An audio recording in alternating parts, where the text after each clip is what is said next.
buenas tardes, gracias por estar aquí acompañándonos en esta ocasión.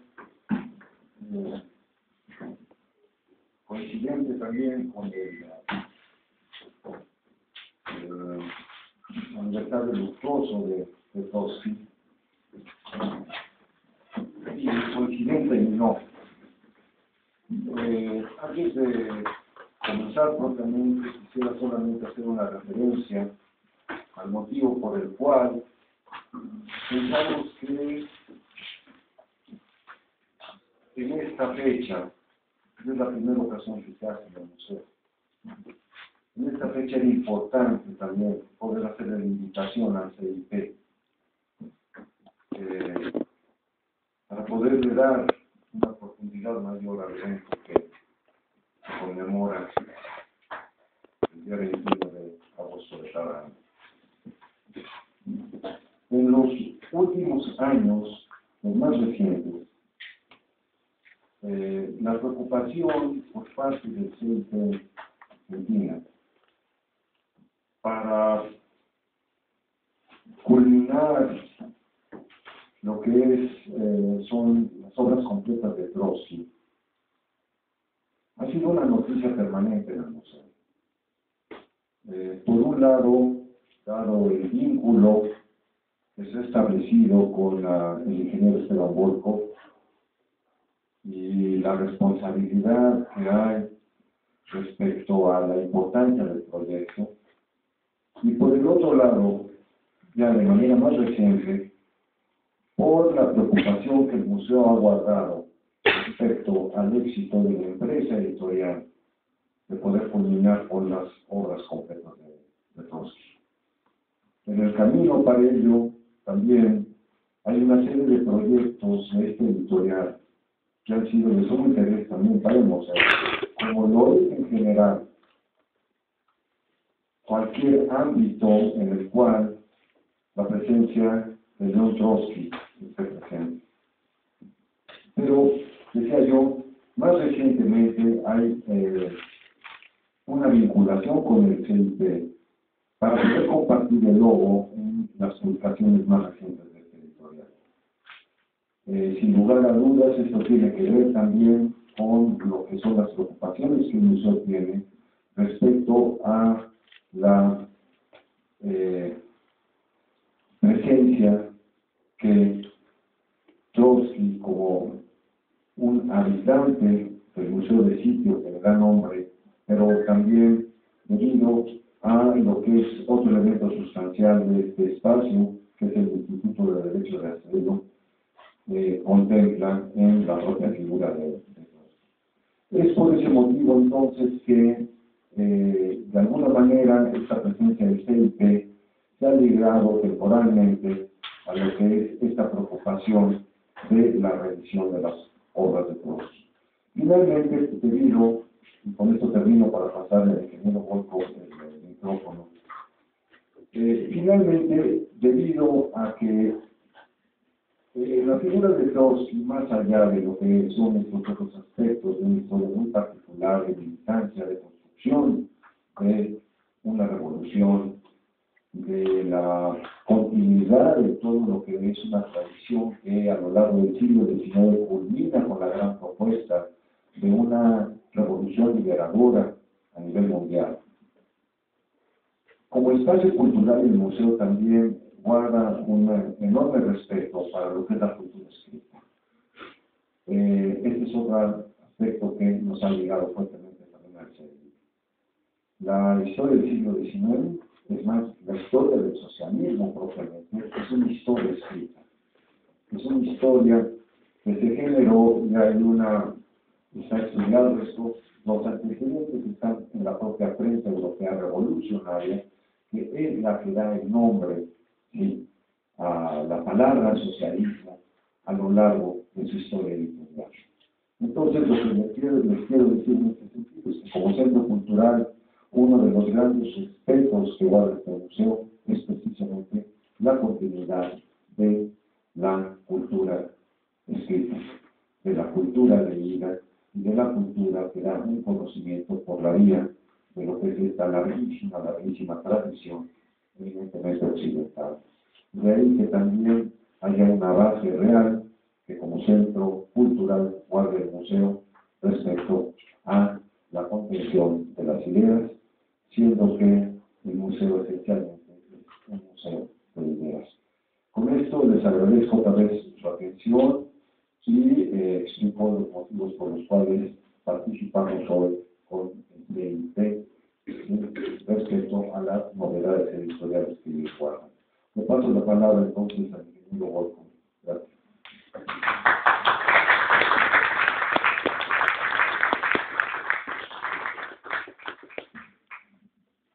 Bienvenidos todos los compañeros aquí en el museo, en su casa.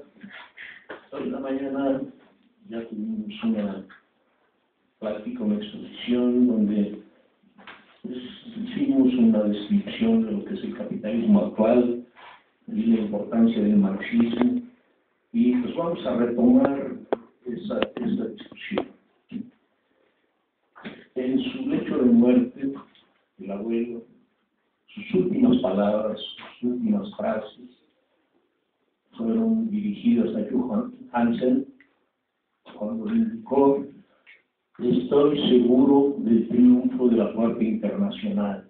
Adelante. De igual forma, también le comunicó su profundo cariño, profundo amor a Natalia, ¿verdad? Le manifestó: Natacha, te quiero. Y tras de esto, pues entró al quirófano y nunca más recobró su sentido. Desafortunadamente, este orgullo, el triunfo de la Cuarta Internacional, hasta ahorita no se ha cumplido. Y es la gran tarea pendiente de todos los que se dicen seguidores de las ideas de Trotsky.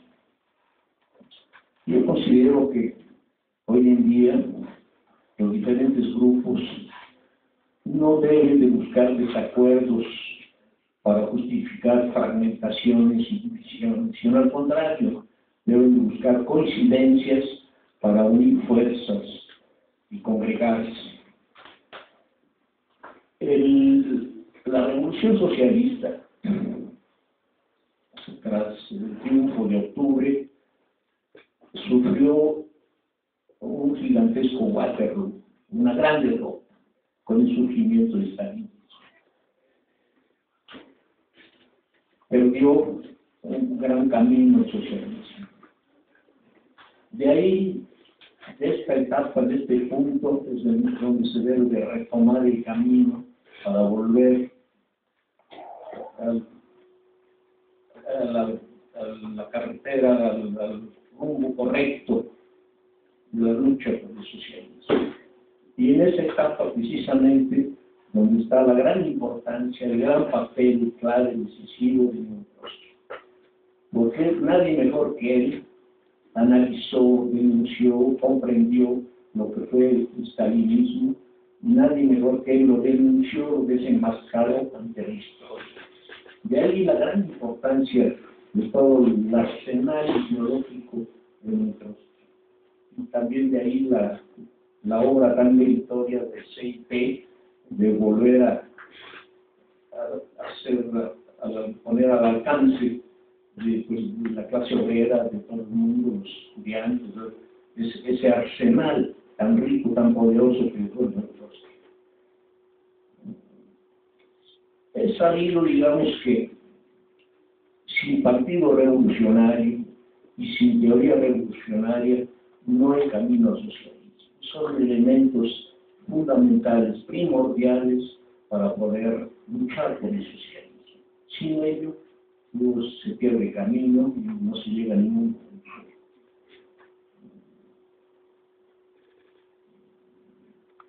Todavía, digamos, hoy en día, pues como comentábamos, queda la gran tarea de fundar una auténtica Cuarta Internacional, un partido revolucionario marxista que debe participar en las luchas obreras, debe educar a la clase obrera, debe haber un genuino interés, una solidaridad con la clase obrera. Hay grupos que pues más bien se manejan por el narcisismo excesivo, por el ego, por quererse sentir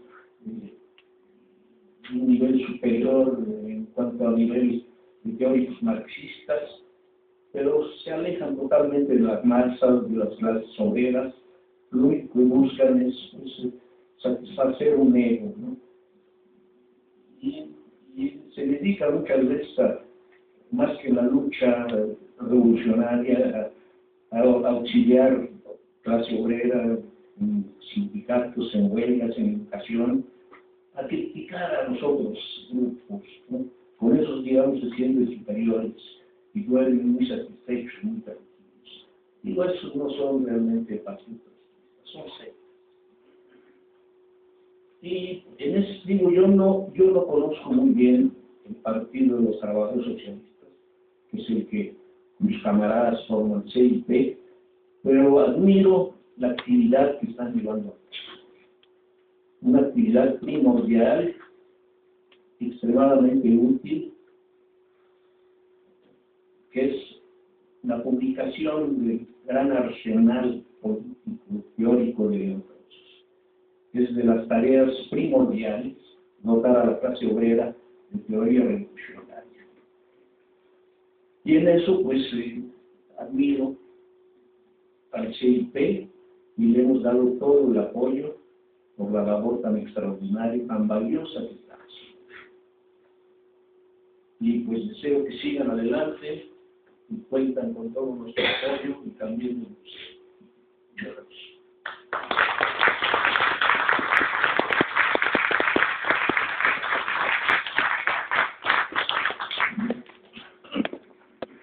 Buenas tardes, compañeras, compañeros, amigos, gente. Antes de leer unas notas que preparamos a modo de presentación, comentar nosotros desde Ucrania iniciamos la publicación, como ya comentaba Esteban y José Antonio, iniciamos la publicación de las obras económicas de León Trotsky, la cual la primera, la cual ahora es el libro de Stalin, el gran narrador de derrotas, también conocido como la Tercera Internacional de Lenin. Bueno, es una, bueno, en primer lugar comentarles para los que no lo conocen, Centro de Estudios y Publicaciones, Centro de Estudios, Investigaciones y Publicaciones de Trotsky, que tiene, pues, sede en México, y que ahora estamos ya anunciando, ya está saliendo el segundo las escogidas, que es justamente Mi Vida, la está saliendo en estos días, y que bueno, además de ser una traducción directa de una edición de la edición francesa de los años 30, cuenta por una parte con un ensayo de alta edad, y por otra parte pues con una introducción, un trabajo introductorio muy interesante del historiador peruano Gabriel Higuera. Esto, bueno, antes de pasar un poco a comentar lo que quería decirles, pues quería, por supuesto, agradecer a la de todos los compañeros y compañeras que conformamos el CI en Argentina y en México, agradecer en primer lugar al museo y al director, a José Antonio León, por haber facilitado la organización de este evento, y nada, por todo el apoyo y justamente en esta coedición que estamos haciendo. Junto a eso, por supuesto, agradecer, como es algo que le hemos manifestado muchas veces, también a Miguel Mourinho, a Antonio Garibay y a todo el personal del museo que hacen posible estos eventos, pero muy importantes, pues a un banco que nos ha dado apoyo en múltiples sentidos y que con su apoyo es un enorme empuje moral para seguir realizando la tarea de publicar y de difundir en traducida y introducida el pensamiento y la obra del gran revolucionario de León Trotsky. Dicho esto, voy a un poco a comentar, a dar lectura a algunas notas que preparamos. Bueno, León Trotsky, el libro que estamos presentando hoy, Stalin, el gran organizador de derrotas, en 1928, cuando la fracción había tenido sobre la oposición de izquierda y sobre el partido bolchevique fundado por Lenin. La reacción burocrática en 1923 en la URSS expulsó a Trotsky, deportó y fusiló a miles de oposicionistas en los campos de concentración, persiguió y asesinó a muchos bolcheviques leninistas en Europa y América. Trotsky no solo encarnaba la experiencia de octubre, era un peligroso referente de nuevas generaciones que pudieran emerger al final de la guerra que se avecinaba. Y fue por eso ferozmente atacado y estigmatizado por los imperialistas. El mundo se convirtió para él, a decir de André Breton, en un planeta sin visado. Refugio en el México gobernado por Lázaro Cárdenas. La medianoche del siglo, como llamó Víctor a esos años, Trotsky fue perseguido, la mayor parte de su familia asesinada o desaparecida, hasta culminar en su vida en manos de un agente stalinista en esta misma casa, hace 32 años. Pero, como muestra su obra en sus años de exilio, coherente con su militancia y nadando contracorriente, buscó resolver nuevos problemas políticos y organizar a los elementos más conscientes de la clase obrera y de la juventud, primero en la oposición de izquierda y luego en la Cuarta Internacional.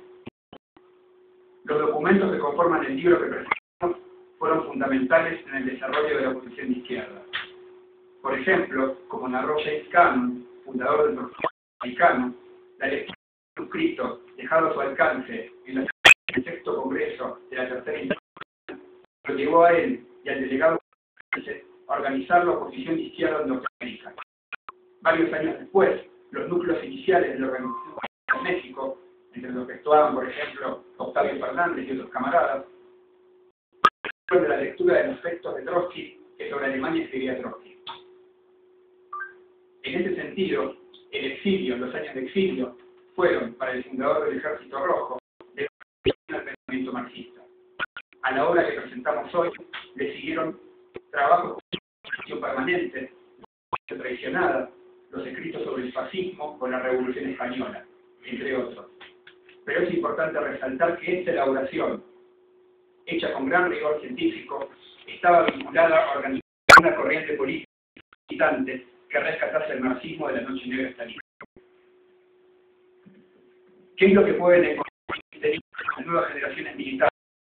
Y en particular los y los que despiertan a la vida política y que son atraídos por las ideas del socialismo revolucionario. Trotsky realiza aquí una crítica profunda de la política del Partido Comunista Ruso y de la Tercera Internacional dirigida por Stalin, en particular de la reaccionaria teoría del socialismo en un solo país, que ha convertido en la cobertura histórica del proceso burocrático. Como plantea la introductora del libro, vincula falaces teorías con el abandono por parte del estalinismo de los principios estadísticos forjados por el Partido Bolchevique en la Revolución Rusa y la Tercera Internacional en sus 4 primeros congresos. A lo largo de su campaña, Trotsky el combate sobre la problematiza de sus derrotas, analiza las consecuencias de los errores cometidos y la política criminal de la dirección de Stalin, desde el punto de vista de las revolucionarias. Y llegamos a lo que queremos profundizar en esta presentación, porque este no es un texto de historia, aunque sirva para entender la historia, ni un texto periodístico, aunque muestre la historia de una de las grandes del siglo XX. Una de las aportaciones en el terreno de la estrategia de la revolución socialista, hecha por uno de los arquitectos centrales de la insurrección de 1917 y por ende de la del poder en el siglo XX. Discusión que merece ser revalorizada al servicio de las tareas del presente, ya que la ofensiva neoliberal de los años previos, al alejar del horizonte la perspectiva del socialismo, lo hizo también con los problemas de la toma del poder y la revolución, problemas como los que discutieron los marxistas de la primera mitad del siglo XX. El concepto de estrategia proviene, como algunos sabrán, del terreno de la teoría y del arte de la guerra. En palabras cruciales, con Clausewitz, la táctica es preparar y combinar encuentros aislados. La estrategia se refiere a saber combinar para alcanzar el objetivo de la guerra. Recuperado por el marxismo, el concepto de estrategia es integrado al pensamiento revolucionario de después de la Primera Guerra Mundial, y no casualmente en el contexto de la apertura de una época de guerra, de crisis y de como la definió Lenin. En este libro, Trotsky plantea en un capítulo denominado precisamente Estrategia táctica en la época imperialista lo siguiente, cito: antes solo había de la carta del Partido Proletario, esta concepción respondía exactamente con los métodos parlamentarios y sindicales predominantes entonces, y que no sobrepasaban el marco de las reivindicaciones y de las tareas corrientes. Digamos nosotros, Trotsky querido del capitalismo a fines del siglo XIX, que generó iniciativas socialistas como por ejemplo Edward Bernstein, que el desarrollo del capital llevaría a la solución de las contradicciones económicas y sociales, y que bajo esa premisa buscaba episodios tácticos como la sindical o parlamentaria lo eran todo, y que no era todo la lucha por las reformas que estos episodios tácticos permitían. La función social era solo una mención, es decir, nada. En palabras de Einstein, el movimiento no es todo, el objetivo final no es nada. Trotsky continúa el diálogo diciendo que la labor económica no producía nada, se disolvía en el movimiento cotidiano con sus consignas sacadas de la cotidiana. La táctica se limita a un sistema de medidas relativas a un problema particular de actualidad o a un terreno separado de clases. Las revolucionarias, continúa Trotsky, cubre todo un sistema combinado de acciones que tanto en su relación y sucesión, en su desarrollo, llevar al proletariado al poder. Es importante resaltar que para Trotsky, en una nueva época donde se acaba el desarrollo del sindicalismo, en 1914, continúa en muchos de sus rasgos centrales, hasta el presente, es el lugar de la estrategia revolucionaria a la cual se subordinan todos los problemas tácticos. La experiencia de octubre, de la Revolución de Octubre, y los debates y la acción de la tercera en su Congreso de 1918, 19 hasta 1922 son expresión de esto. Allí las discusiones del poder incluyen la preparación de la insurrección y su realización, las grandes maniobras, las vías para las masas, se abordan como problemas que no entendía.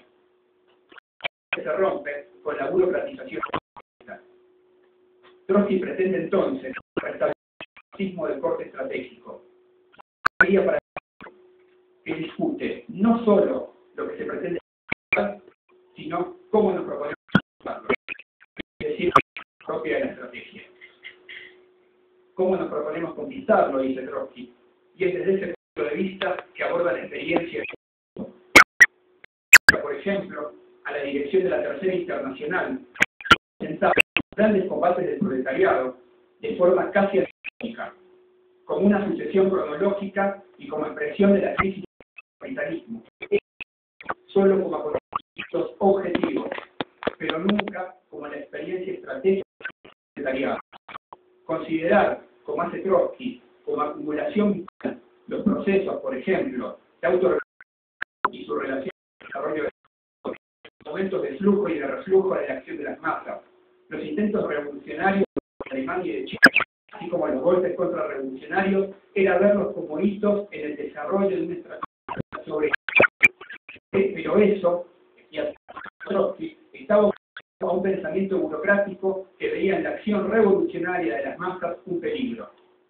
En ese sentido, la sola definición de Trotsky de considerar la sociedad y los procesos de organización como experiencia estratégica de la clase obrera, de los oprimidos y de los explotados, es una importante aportación para los de hoy. Que debemos ver la experiencia de las huelgas, de las movilizaciones, de las distintas acciones de lucha, como hechos en sí, no solo como operaciones aisladas, sino como momentos que permiten, por ejemplo, forjar nueva actividad revolucionaria en las nuevas generaciones y como en el camino objetivo. Continuando con esto, un poco el texto de Trotsky, en relación al carácter de la época de las revoluciones proletarias, por ejemplo, que el carácter revolucionario de la época consiste en que permite en todo momento realizar la revolución. Es decir, pero este carácter revolucionario es marcado por profundas y bruscas oscilaciones, por cambios frecuentes y bruscos. Y si este es el carácter de la época, hablar de la preeminencia de la estrategia implica hablar del lugar de la dirección revolucionaria. Dice Trotsky que, en la época anterior de desarrollo orgánico del capitalismo, antes de la Primera Guerra Mundial, para ubicar más, el factor objetivo es completamente secundario, pero que, cuando las premisas objetivas están maduras, la clave de todo el proceso histórico pasa al factor subjetivo, es decir, al... Trotsky estaba consciente de que los factores de la tercera intervención dirigían sectores fundamentales de la clase obrera y jugaban un rol decisorio en las situaciones revolucionarias de esos años. Considera la habilidad de los mismos en Alemania y otros países, considerando así los procesos revolucionarios y las políticas juego como experiencias estratégicas de la clase obrera. León Trotsky continúa en ese sentido el punto de vista de Lenin, quien en 1917 había dicho que unos días de indecisión, la lucha en una dirección que no sepa organizar la insurrección y no sepa el movimiento de masas, podían hacer que la revolución se perdiera. Hay de fatalismo y marxismo de corte estratégico. Si la revolución es la entrada en escena de grandes masas dispuestas a manos la resolución de su destino, si este protagonismo es esencial y esto marca la distancia que separa el marxismo del liberalismo, eso no se puede escindir ni por un minuto de considerar como fundamental la existencia de un partido que tome la insurrección como decía y que vea los largos años previos como una escuela y de experiencias del movimiento obrero, de la juventud pasiva, para ese objetivo. Las cuestiones de la estrategia revolucionaria, lejos de haber sido sepultadas por el fin de la ideología, por el llamado fin de la ideología, o por la caída del gobierno, resurgen como debates cruciales, fundamentales para los movimientos que nacen al calor de la crisis capitalista. Son cruciales en un periodo histórico donde está abierta de nuevos procesos revolucionarios, cuyos primeros anuncios tal vez los hayamos tenido en el mundo de la primavera árabe. Procesos revolucionarios que hablan de historia para que los explotados y oprimidos puedan entrar y triunfar sobre los explotadores y opresores, cortando de esa forma el largo ciclo de derrotas. Viendo, quería mencionar de las conocidas se hace en este momento por casualidad. Próximos acontecimientos históricos, el quinto año de la crisis capitalista, procesos de la lucha de clases como en Egipto, en Túnez, las 18 huelgas generales en Grecia, y un despertar en la juventud en muchas partes del globo, como en Canadá, como en Chile, en el mundo árabe, en México, con los jóvenes del 1832 y su lucha contra la imposición y la democracia. Al calor de esto y de ideologías burguesas, validez en Marx y en Trotsky. Trotsky por su historia de lucha inclaudicable contra el estalinismo y el capitalismo, diferente de rebeldía y cuestionamiento radical existente. Si hablamos sobre Trotsky y su preocupación sobre la estrategia revolucionaria, es porque creemos que las nuevas generaciones de trabajadores, de jóvenes, de estudiantes, no pueden arrancar desde cero, nutrirse de la experiencia y de la tradición de las generaciones pasadas, y en particular del marxismo, no como un recetario inamovible, sino como un para la acción, abordando desde allí los temas políticos y de nuestro tiempo. La juventud en las calles de Santiago de Chile, de Soc, es llevar en la tradición de Trotsky, su legado teórico y su en pos de la revolución socialista. El marxismo de Trotsky es un cimiento fundamental para una generación que quiera prepararse para tomar el cielo por asalto. Al servicio de esa perspectiva, juntamente la Casa Museo León Trotsky y el CEI, el Centro de Estudios y Publicaciones, Centro de Investigaciones y Publicaciones León Trotsky,